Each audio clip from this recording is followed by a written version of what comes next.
18h-19h, 100% rugby sur France Bleu La Rochelle. Daniel Gimeno. Deuxième mi-temps de notre 100% rugby, on a pris la direction de Cognac pour retrouver Didier Brugier qui est en train de frapper à la porte du président Jean-Charles Vicard, mais bon, visiblement ça n'ouvre pas. On va tout vous dire, on va parler du club de Cognac, de cette Nationale 1 et des hommes d'Adrien Buonannato dans un instant sur France Bleu La Rochelle. Mais d'abord, j'accueille mon Didier Brugier du soir. Salut mon Didier. Et bonsoir mon Daniel. Comment il va, Daniel? Eh bien, il va parfaitement bien. Didier est tambouriné à la porte du président. Et le président nous a ouvert. Jean-Charles Vicard, bonsoir. Oui, bonsoir à vous. Bonsoir président, merci de nous accueillir dans votre bureau. On est ravis de vous avoir à nouveau en direct sur France Bleu La Rochelle. Mon Didier Brugier, les hommes d'Adrien Buonannato qui ont fait un joli coup le week-end dernier. Oui, effectivement, les hommes d'Adrien Buonannato qui avaient subi une défaite à domicile face à l'équipe de Salles, une équipe de Salles qui surprend puisque c'est une équipe qui monte de division inférieure. Et là, ce week-end, ils se sont rattrapés, ils ont marqué 4 essais, ils ont donné du plaisir à leurs supporters, du plaisir à leurs partenaires et bien évidemment du plaisir à leur président. Le président qui est effectivement dans son bureau, mais ça sent un peu la banane, président, non ? Ouais, on va rester mesuré. La banane, c'est quand on sera champion, peut-être un jour, mais aujourd'hui, on continue de l'apprentissage de cette Nationale 2. On reste humble. Il y a plein de choses à travailler. Il y a encore beaucoup de chemin à faire. On prend les matchs les uns après les autres. On bosse sportivement, mais aussi pour redresser ce club. Continuer à faire marcher, à fédérer tout ce peuple cognacé, et je pense qu'on est sur la bonne voie. Président, lorsque l'on est comme toi, un capitaine d'industrie, avec de la réussite, avec des innovations, en collant à ce qui se fait aujourd'hui sur l'environnement, est-ce que l'on peut dire qu'on peut faire du copier-coller entre une entreprise et un club de sport ? Ouais, il y a énormément de parallèles. Je pense que tout d'abord il faut arriver dans une entreprise comme dans ce monde sportif à fédérer. On fédère jamais autrement que par l'exemple. Donc commencer par montrer l'exemple, c'est ce que j'ai essayé de faire en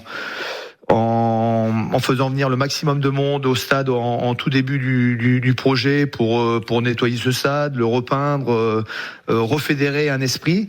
Et puis après, c'est essayer d'avoir un groupe avec cet ADN, c'est-à-dire un groupe humble qui la valeur travail est importante pour moi et aujourd'hui pour le staff que j'ai, et on l'inculque progressivement à nos joueurs.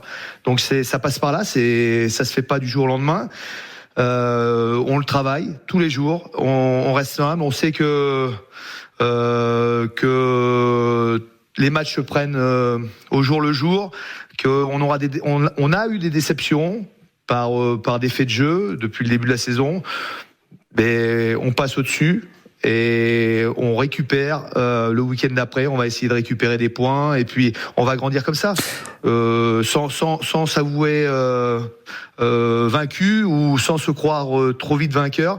On va bosser, on va gravir les échelons progressivement. Jean-Charles Vicard, le président de Cognac, est avec nous. Bien sûr, le nom Vicard, ça résonne en pays de Cognac, la tonnellerie, l'institution. Didier, je te file le ballon dans un instant pour parler de ce déplacement chez les leaders de Nationale 2. Je voudrais juste, avec vous, président, qu'on évoque quand même une légende des Blacks qui est venu vous voir là il y a quelque temps chez vous, un certain Stéphane Donald, qui était là, pas pour le rugby, mais pour tisser des liens avec le monde des spiritueux. C'est ça, vous l'avez reçu dans ce cadre-là?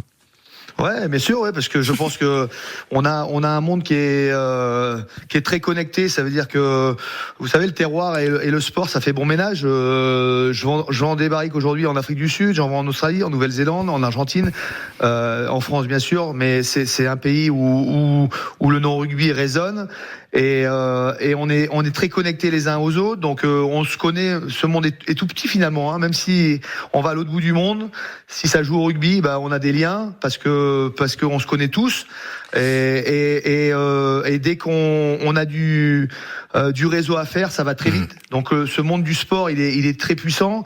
Et puis on marque les gens parce qu'on a joué contre eux, mais on les marque aussi parce qu'on a noué des liens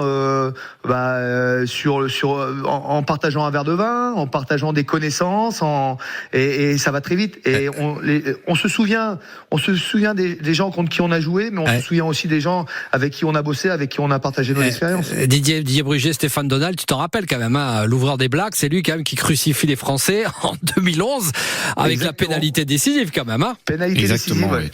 Mais les Blacks nous ont souvent crucifiés quand même. Hein. Ce match en 2011 quand même, Jean-Charles Vicard, ce match en 2011 quand même, on ne doit jamais le perdre. Enfin, ils ne doivent jamais le perdre. J'étais au stade, j'étais à Auckland ce jour-là. Et terrible. Moi, ça m'a bien arrangé qu'on le perde. Je vais vous expliquer pourquoi. Parce que j'étais à côté de deux énormes Maoris qui devaient faire 140 kilos. Et vu le volume de bière qu'ils avaient incurgité, je pense que j'aurais pas fait le poids si j'avais dû justifier une victoire à la 80e. Et ça, c'est Jean-Charles Vicard qui vous le dit. Il est quand même plutôt bien bâti, le monsieur. Bon, j'imagine que ça devrait être des sacrés colosses. Bon, on va refermer juste ce côté business. Juste un mot comme ça, parce que Stéphane Donald, lui, il produit, c'est quoi? C'est des boissons à base de quoi? De gin, de vodka, gin, vodka, mais très light, pas de sucre. Et à côté de ça, il va mettre du fruit frais, de la fraise, de la mangue, du citron vert. En fait, c'est intéressant parce que c'est de la canette, c'est frais à boire, c'est 4-5 degrés d'alcool, donc assez facile à partager l'été avec beaucoup de fraîcheur. Et je pense que c'est quelque chose d'intéressant et ça me fait bien plaisir de pouvoir l'aider, qu'il soit venu me voir, parce que au-delà d'un sportif, c'est un type qui a un challenge. Il est pas tout seul. Il a avec lui Mackenzie qui a joué. Ah oui. Et puis Linier Brown, non? Donc, comment? Linier Brown aussi, donc Anton. Ouais, exactement. Ils sont trois, donc deux qui ont participé à la Coupe du Monde, un qui est un peu plus ancien. Mais en tout cas, ils ont cet esprit de challenge, et moi je leur tire mon chapeau. Esprit de challenge que vous avez, Jean-Charles Vicard, président de Cognac. On va parler avec Didier Brugier de la suite des aventures de vos hommes. Adrien Buonannato mobilise ses troupes pour affronter le leader Rennes. Et on en parle avec vous sur France Bleu La Rochelle juste après le son de Ten Sharp. Entrez dans la mêlée de 100% rugby jusqu'à 19h sur France Bleu La Rochelle. 100% Cognac ce soir, nous sommes au cœur de cette nationale 2. Quel championnat relevé? Jean-Charles Vicard, le président de Cognac, est avec nous, et Didier Brugier. Alors on va parler de ce déplacement, c'est le leader qui arrive là, Didier. Ah oui, c'est important, cette équipe de Rennes qui essaye de se stabiliser d'abord dans ce championnat national et de remonter bien évidemment à l'étage supérieur. Jean-Charles, avant de parler de ce match, simplement tu avais fait le pari en début de saison de prendre un staff qui se connaissait bien, un staff qui avait déjà participé à des rencontres ensemble. Est-ce que c'était le choix qu'il fallait faire? Est-ce que c'est pour le moment, pour toi, le bon choix? Allô? Oui, Jean-Charles, allez-y. Tu m'as entendu, Jean-Charles? Vas-y, président. Tu m'as entendu, Jean-Charles? Vas-y, président. Ouais, je suis là. Est-ce que tu m'as entendu sur la question que je te posais, non? Non, j'ai pas entendu. Je te demandais, puisque tu avais fait le choix d'avoir un staff qui se connaissait déjà pour justement faire que la mayonnaise prenne très vite. Est-ce que pour toi, après quelques journées, tu trouves satisfaction justement dans cette nomination de ces trois super entraîneurs? Alors oui, si j'ai choisi, je pense que, et je crois en les hommes que j'ai recrutés. La National 2 est un championnat qui est pas facile, et je crois surtout que avant de connecter les joueurs entre eux, on parle toujours il faut que la mayonnaise prenne dans l'équipe. Il faut d'abord que la mayonnaise elle prenne au niveau du staff. Donc je suis persuadé que tout ça est en train de prendre au niveau. Allô? Voilà, un petit souci de connexion avec le président Jean-Charles Vicard. Il parle de mayonnaise, il parle de sauce là qui monte et qui prend finalement, et donc les joues. L'analyse vidéo, la performance. Donc toutes ces choses-là sont importantes à connecter. Donc je crois d'abord dans cette connexion-là avant que les joueurs se connectent entre eux.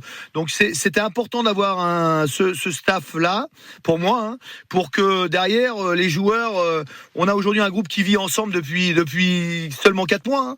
Donc c'est assez court et en même temps on n'a pas trop de temps, quoi. Jean-Charles, justement, un déplacement important ce week-end à Rennes, ça va vous permettre de vous positionner et puis de montrer un peu les crocs et les dents par rapport à vos adversaires de cette nationale. Il y a un gros challenge là-dessus, il y a une grosse pression par rapport à ce déplacement. Je vais pas parler de pression parce que justement, c'est peut-être le match que l'on pourra faire avec le moins de pression possible. Je pense qu'on n'a pas trouvé ce déclic, cette confiance entre les avants et les trois quarts, on n'a pas encore ce liant, on le sent pas encore. On manque on a besoin de flics. Et je pense que c'est des matchs comme ça. Je compte beaucoup sur l'investissement de mes joueurs ce week-end, sur la cohésion avec ce staff. C'est là où on peut faire des grandes choses. À l'extérieur, match pas facile. Le leader de la poule, je pense que c'est ce week-end où on peut vraiment inscrire fort le début de l'histoire. Jean-Charles, si c'était à refaire, parce qu'il n'y a que 4 mois que tu es président, 4 mois et demi, 5 mois, si c'était à refaire, tu replongerais avec grand plaisir parce que le boulot est intéressant et qu'il y a pas mal de choses à faire. C'est un petit peu ça ton leitmotiv? Non, je repartirai pas. Non, bien sûr que non. Je dors pas. C'est pas que du sportif. C'est de la gestion de chaque instant. C'est une entreprise, mais qu'avec des bénévoles. Mais non, je déconne. Bien sûr que je repartirai parce que je regrette jamais ce que je fais et surtout j'ai affaire peut-être à un challenge que j'ai jamais mené, même si dans le monde de l'entreprise ça a été parfois compliqué pour moi. Parce que l'entreprise n'est jamais un monde facile, mais là on a un affect en plus qui joue et surtout j'ai tellement de bénévoles avec moi aujourd'hui que la gestion de la bénévole elle est atypique, hein. C'est pas un salarié, ça se gère avec le cœur, avec la sensibilité, avec des affects, avec comme une rigueur parce qu'il faut quand même garder de la rigueur dans le fonctionnement. Donc c'est particulier. Mais non, je remettrai jamais ça en. Ce que je vois aujourd'hui à Cognac, ce qui se passe entre les bénévoles, les volontaires qui sont ralliés à moi dès le début pour nettoyer, repeindre ce stade, lui redonner une nouvelle gueule. Et puis tous les jeunes qui reviennent au stade, qui aujourd'hui, je parle par exemple des moins de 18 qui sont là à tous les matchs pour filer un coup de main au réceptif des partenaires. Ils servent aujourd'hui, ils servent nos partenaires, ils sont contents de le faire. Derrière, ils débarrassent et aussitôt ils vont taper sur les tambours pour mettre l'ambiance. C'est tellement gratifiant et ça fait tellement plaisir de revivre ce que j'ai vécu il y a maintenant très longtemps, mais de pouvoir faire ça, c'est super. Jean-Charles Vicard, le président de Cognac, c'est la passion à l'état brut. Ça, on adore, un grand joueur, Jean-Charles Vicard, bien évidemment. On n'a pas oublié au Stade Rochelet. Mais vous faites un beau boulot pour vos hommes là qui se déplacent. Donc ce sera samedi à 17h à Rennes, hein, président. Et surtout, joyeux Beaujolais à tous les épicuriens. Ah ouais, ça arrive. On l'avait oublié, le Beaujolais. C'est pour ça que je parlais du goût de banane tout à l'heure. Ah d'accord, je l'avais pas celle-là. Ah ouais, je me disais, tiens là, il faisait peut-être référence au tonneau. Enfin, je sais pas, le truc. Ouais, j'avais pas le Beaujolais pif dans le truc. Bon, merci président, bravo en tout cas. À très bientôt. Très vite, merci à vous, bonne soirée. Merci président. Bon.